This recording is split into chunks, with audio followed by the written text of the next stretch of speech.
লিখিচ্ছে বগুড়ায় তারেককে ঘিরে আছে খুন সন্ত্রাসে জড়িত নেতাকর্মীরা। মতিউর রহমান এখন শিওর, এখন আর খুন সন্ত্রাসে জড়িত নেতাকর্মীরা তারেক রহমানকে ঘিরে থাকবে না।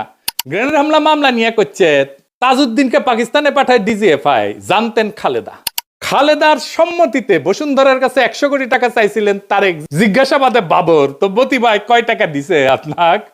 সাব্বির খুনের ঘটনা চাপা দিতে আপোস রফা।